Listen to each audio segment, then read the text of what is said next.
Hello, ladies and gentlemen. This is your girl Mitzi, and this is Mitzi. Let's think about it. Today we are thinking about quarter life crisis, ladies and gentlemen. Yes, quarter life crisis. That is the thinker that we will be thinking about today. And luckily, I have Chandler here who's going to be helping us think about this in a whole new way. So thank you so much, Chandler, for coming onto my show, sharing your time and your perspective with me. It's truly an honor to have you discuss your thoughts on this topic. So let's just dive right in.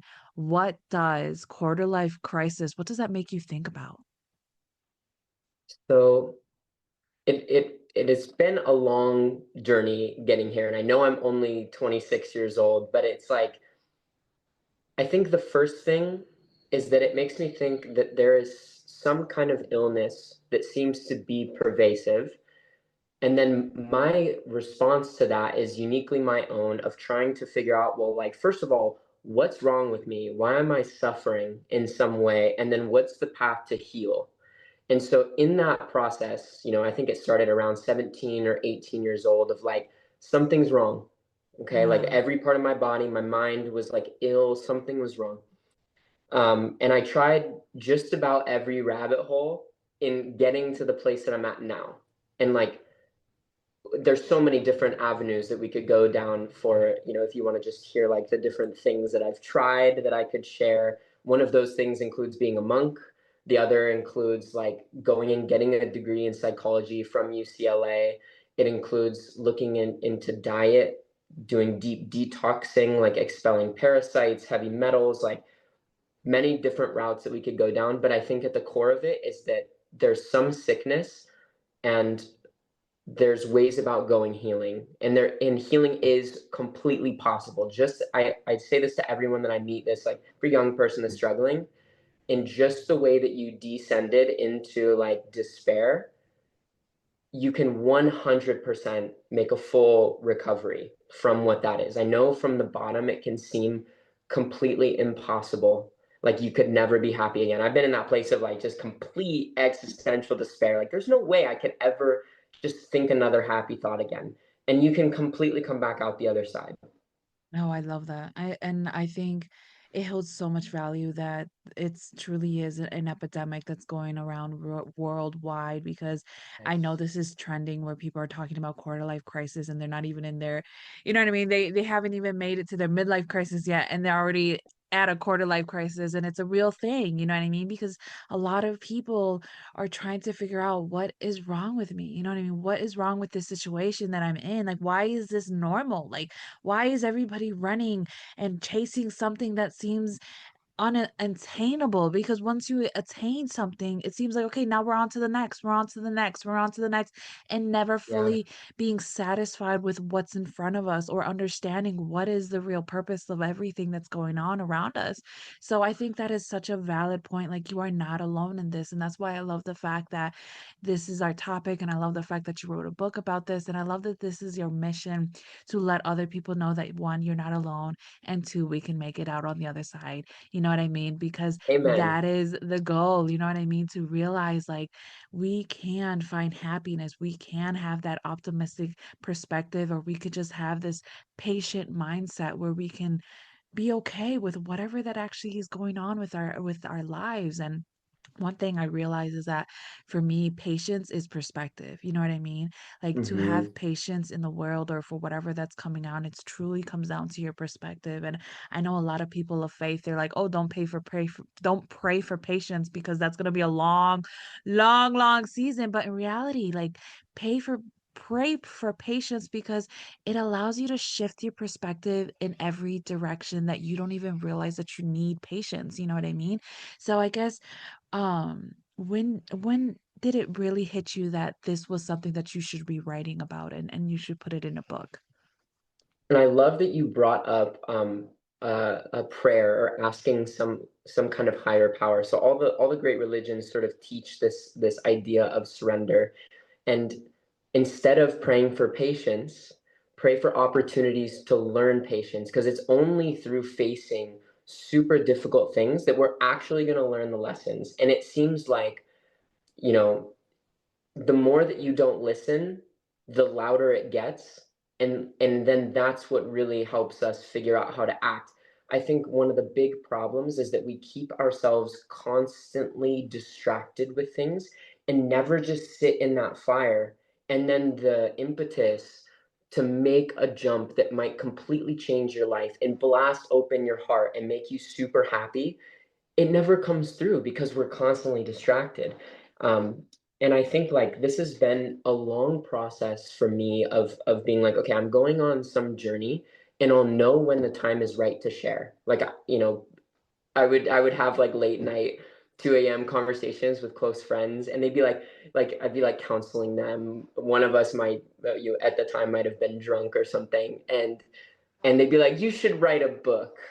And I'm like, "No, like now is not the time." And I think that as I went and I did some monastic discernment in a Buddhist monastery for a little bit, which is like part of the, you know, this whole journey. And I think coming back out and interacting with people in the normal world again made me realize like, oh, it's my responsibility to like, I got to do my Absolutely. part. I got to like, if I see something and I've found some answer, it's my duty to share it with people, hoping like I could just help their life 1%. There's a really great book. It's called Show Your Work by Austin Kleon. And one of the things he talks about there is like artists, and really you could apply this to people in general.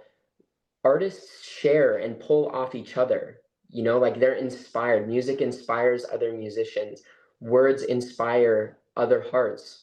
And so like I got to do my part because Yeah. if I'm just silent, nothing ever changes. You know, so we Yes. each got to take care of our corner of the globe, like make your bed first and then go out and like help other people learn to make theirs. I know it's a simple and dumb metaphor, but No, yeah. I mean it's not dumb. It's not dumb. It's only dumb for the people who don't understand. You know what I mean? Who still are living in the surface level of life. Because when you live in the surface level of life, you really you really get pushed and moved with the wind. You know what I mean? Everything affects you. Everything is a problem. Everything is an issue, and there's never no peace. But it's when you have that foundation and your feet are grounded, you know what I mean? When there's wind blowing, you are okay and you can just feel it and embrace it and then continue on, you know what I mean? And it's like looking at flowers and trees in nature. They are the embodiment of what we can be as human beings.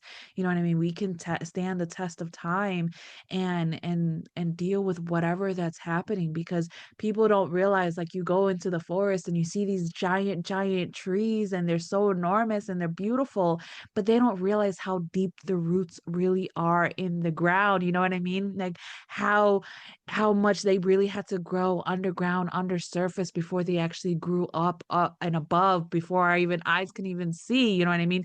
You can think that they're touching the sky just because of the fact that it's beyond our even our conception, you know what I mean? So it's just like people need to realize like when we allow ourselves to be on the surface of life, we will constantly be moved over. And when you talked about how when you came back to reality when after being in the boot and the mosque and the monks, you know what I mean, perception and the way of living and changing the way your perspective was to coming back to society and seeing the rat race, seeing everybody so stressed out, seeing everybody like overwhelmed and just on to the next, it really puts things into perspective about how, you know what I mean, if I know this information, I have the right to share this information with other people. And I think more people should realize like the sense that we have is never going to be common to other people. Like common sense is never going to be common to other people because we all grew up in an understanding to help us survive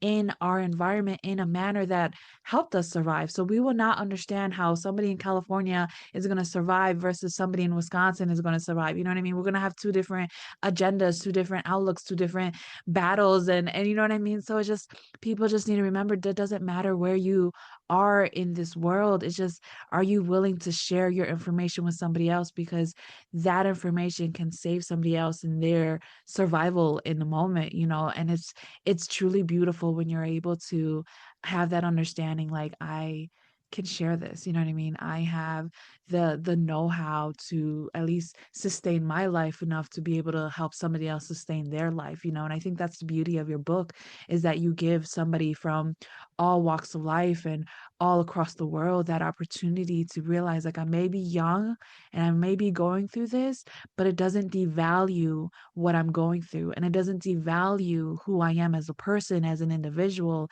And I wish more people can see that, like, just because you're going through this crisis now doesn't define you. It builds you up, because like you were saying earlier, that I love, was that sometimes if you don't learn the lesson in the moment, it's gonna just get louder and louder and louder, and it's gonna keep coming back. Oh my goodness, I love that, because I always say that, like, if you don't pay attention, it will come back in another form. Like, goodness Hmm. gracious. So Hmm. what made you go into the monastery, into that monk? You know what I mean? You could go into any other form, you know, you could practice any other religion or practices or anything of enlightenment. But what made you like decide to make that trip and go out and be amongst the monks? I know it looks like one moment and one decision, but it was years of like building up. So I think it started with COVID. When the whole world shut down, I suddenly realized, like in a kind of depressive state, I'm gonna need to get good at being alone. Yeah. So I just like went deep into that, and I actually, the entry point into like sort of consciousness, thinking about the mind, understanding the structure of self, was like just edible weed. I know it sounds crazy, but I would like take a large amount of edibles and just like watch my mind completely bug out. And then over time I learned to like, because when your mind is bugging out on edibles, it's so clear to see the thoughts that I'm having are not mine, like they're just happening automatically. I'm trying to just sit here, but like the mind is racing. So it can help to kind of create the observer consciousness as opposed to just being in your thought and being identified with it. We can pull back and be like, wow, that's a crazy thought. And that's not me. Yeah. So what am I? Yeah. Right. So then I started doing just sitting meditation practice, focusing on the breath, very simple things as a way to try and de-stress. And then it turned into something so much more, to where I had this daily practice where I don't know how to describe it other than like consciousness starts to flower. And in Mm. Buddhism, they talk about, the lotus flower growing out of the mud and consciousness perfecting itself like a flower. And I started to feel this process happening. And I think that the reason I chose a Buddhist monastery as opposed to other religions is because like the teachings and the practices match more of what I was experiencing and going through. For example, like I sort of naturally took to just sitting meditation. And none of the Judeo-Christian religions, to my knowledge, in my reading of any of the books, none of them prescribe any kind of sitting meditation.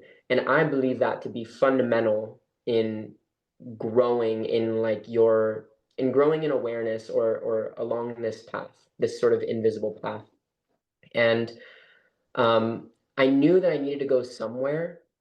And I was working in a corporate job at the time, in a like a giant architectural supplies company, and I was really struggling. I had completely lost the ability to sleep, so I would only be able to stay asleep for like 2 or 3 hours every night, and then I would wake up every subsequent hour until my alarm went off for work. And doing that over the course of like a month, 2 months, turns to 6 months, turns to a year, and then all of your other cognitive functions start to decline.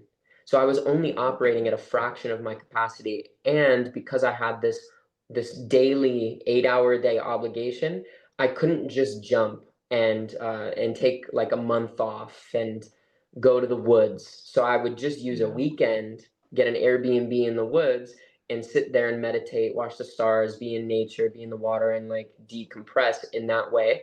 The longest I was able to manage was like a week of doing that. And I knew I needed to go deeper. And so when I was looking for places to go, I knew that I wanted to look more into Buddhism, because I knew that it would be mostly oriented towards practice and not towards theology or ideas.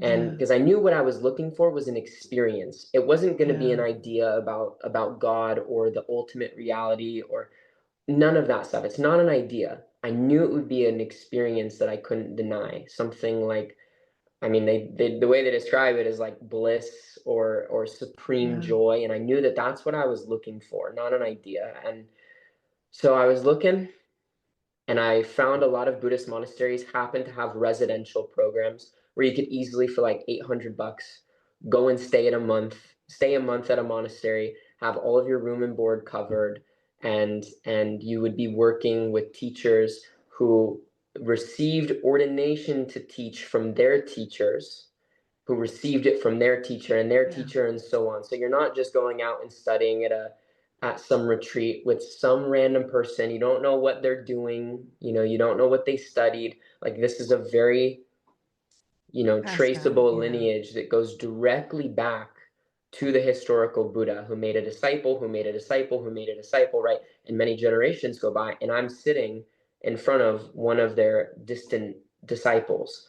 So it's very like it's powerful. And yeah, I think that's why I decided to study that. And I do want to sort of plug, in the first chapter of my book, I sort of like lay this out, and I make a case for how all of the religions, all of the major religions, are pointing to the same thing.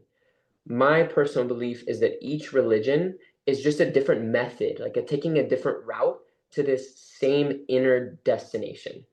Yeah. And I sort of like, I use, evidence and say like all of them have like ultimately similar teachings. So when Yeah. any religion, the core of any religion is really put into practice, they all look the same. It's Yeah. all nonviolence, compassion, love, Love. Yeah. peace, silence, renunciation of like worldly or sensual pleasures, and like they all look the same. So let's stop fighting and just go out and do some service. Like, feed a homeless person, Yeah. host a free, like what I've been doing for the last almost year is hosting some kind of weekly meditation for people to just come together and like practice a form of meditation and create a little bit more love in Yeah. in in their heart. Yeah, I agree. I think that's beautifully said, and I say that all the time. At the end of the day, no matter what you want to call it, color it, paint it, and describe it, at the end of the day, it's still all the same in some way, shape, or form. We all have the same agenda of wanting love, wanting that peace, wanting all of that. So it's like, why even fight about who's better or who should do what and whose God is this? And at the end of the day, it comes down to, do you have those core values? You know what I mean? Do you actually embody it? Do you actually represent it? Or are you living a hypocritical life?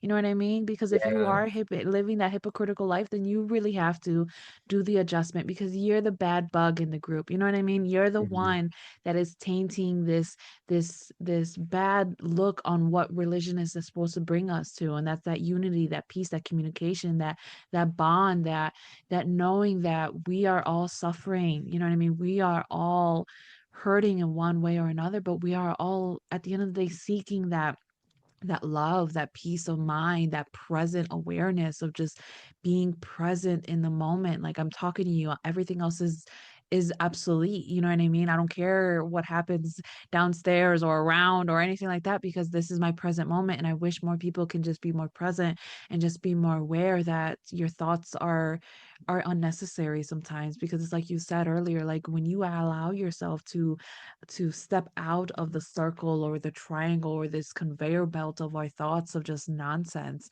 You know what I mean? Then you will able to really see like what's valid and what's not. You know what I mean? You'll be able to Mhm. know like what actually has value for your life and what's actually coming from your intuition, from your spirit, from your soul versus what's coming from the outside noise and the mumbo jumbo that really is not necessary and they're just there to trip you up. It's like we have these it's like that angel and and that devil just right next to us like on our shoulders, and sometimes the devil will throw sticks on our path and see if we'll trip on it, you know what I mean? And it's like we have to be more conscientious and we have to be aware because like you were talking about earlier, these distractions are getting more and more accessible and now they're becoming more affordable and they're more becoming more daunting, and the pressure is real. We get it from all walks of life or in your family, at work, in your environment, in your community. They're just promoting this distraction because they call it a peace. But in reality, peace is something that I don't have to convince. You know what I mean? I don't have to I don't have to feel bad about myself. I don't have to feel pulled in one direction. Like when you have that peace of mind, oh my goodness, it really provides you this joy inside that's unexplainable, this peace that's unexplainable. Like, oh, I just had a death. Okay, but I still have peace. You know what I mean? Like, oh, I just had a loss. You know what I mean? I lost my job or I lost my girlfriend or whatever. I still have this peace because it allows you to know that despite everything that's coming, I'm still grounded. I'm still standing. You know what I mean? Oh my goodness, Mhm. Chandler, I feel like we can continue on talking about this in so many directions, but time is truly catching up to us. So I have to ask you, what can be some lasting words that you can leave us off with to keep on thinking?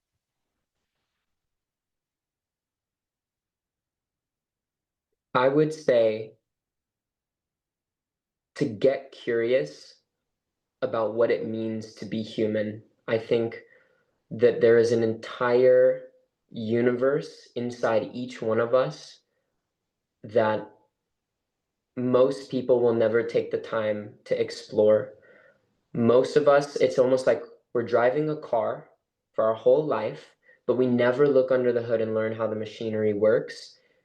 And unless we do that, we and the entire world will continue to suffer. So unless we like take care of our corner of the world, nothing changes, nothing gets better. Change starts with us. A lot of people talk a big game about world peace, and they go out there and they try to fix other countries, but they don't have peace within their own family.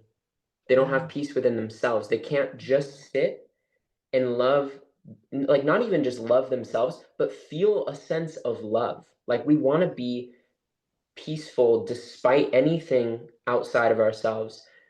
We want to be peaceful without the need of like other things like substances or wealth or glamour, whatever that's.